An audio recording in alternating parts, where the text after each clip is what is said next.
Guys, एक जिंदगी की पहेली ने मेरा दिमाग खराब करके रखा है। आप लोगों से सोल्व होती है तो ट्राई करके देख लो। देखो, हुआ कुछ यूं कि एक कपल था, यानी कि प्रेमी जोड़ा। वो अपनी जिंदगी से बहुत परेशान था, इसीलिए उन्होंने अपनी जिंदगी को खत्म करने का सोचा। उन्होंने तय किया कि वो 3 तक गिनेंगे और पहाड़ी से कूदकर जान दे देंगे और जिंदगी को खत्म कर लेंगे। अब 3 तक गिना गया, 1 2 3। जैसे ही 3 गिना गया, औरत तो वहीं खड़ी रही, लेकिन आदमी ने जंप लगा दी।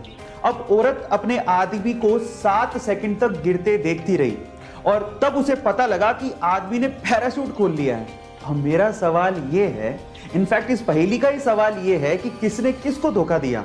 आप लोग चैट सेक्शन में जरूर लिख के बताइए। जिंदगी के बड़े इम्तिहान में जब हमारे साथ कोई छोटी मोटी भी गड़बड़ हो जाए ना, तो हम लोग किस्मत का रोना रोने लगते हैं। हम लोग ये भी नहीं सोचते कि गिर के उठने वाले कोई सिकंदर कहते हैं। चलो मैं इसका एक एग्जांपल देता हूं। अमेरिका में एक ओलंपिक की दौड़ होने वाली थी और उसमें जिम थॉर्प नाम का एक धावक दौड़ने वाला था, लेकिन जिस दिन उसकी दौड़ थी उसके साथ उसी दिन एक चोट हो गई। उसके जूते चोरी हो गए।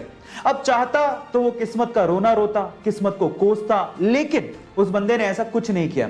उसने कचरे में पड़े जूते उठाए, वही पहने और उसके साथ ओलंपिक की दौड़ दौड़ी भी और उसमें गोल्ड मेडल जीता भी। इसे कहते हैं बाजीगर। गाइस, एक मां अपने बच्चों के लिए कुछ भी कर सकती है और कुछ ऐसा ही किया यूपी के वाराणसी की 75 साल की अमरावती देवी ने अपने बेटे के लिए, जिसका बेटा आज से 4 साल पहले फ्रूट की गाड़ी लेके नेपाल जा रहा था, लेकिन रास्ते में ही सामने वाली गाड़ी से उसका एक्सीडेंट हो गया और सामने वाले की मौत हो गई। तब नेपाल पुलिस ने उस बेटे को पकड़ लिया, लेकिन बेटे का नेपाल पुलिस से यह कहना था कि एक्सीडेंट उसकी वजह से नहीं बल्कि पीछे से आने वाली गाड़ी की वजह से हुआ। लेकिन नेपाल पुलिस ने इसका यकीन नहीं किया और उसे जेल में डाल दिया।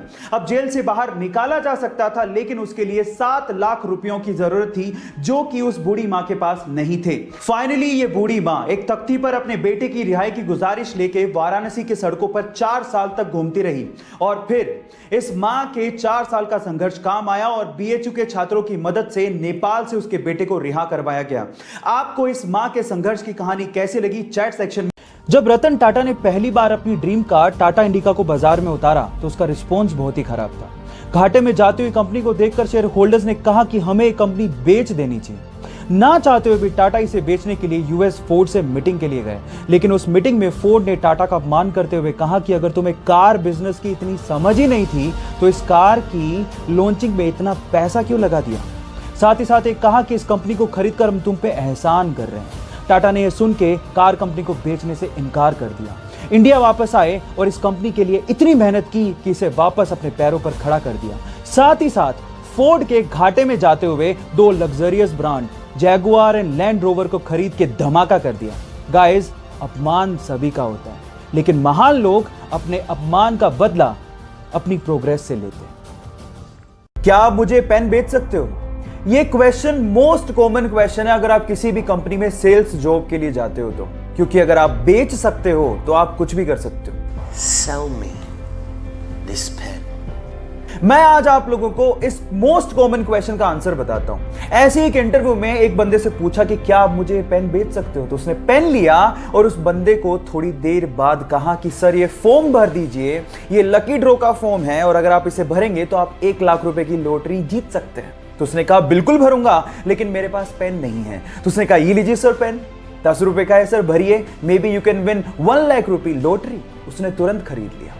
Now the moral of the story is, अगर आपको कोई चीज बेचनी है तो आपको उसके लिए जरूरत पैदा करनी पड़ेगी, और अगर आपने जरूरत पैदा कर दी तो वो चीज अपने आप बिक जाएगी। Got it?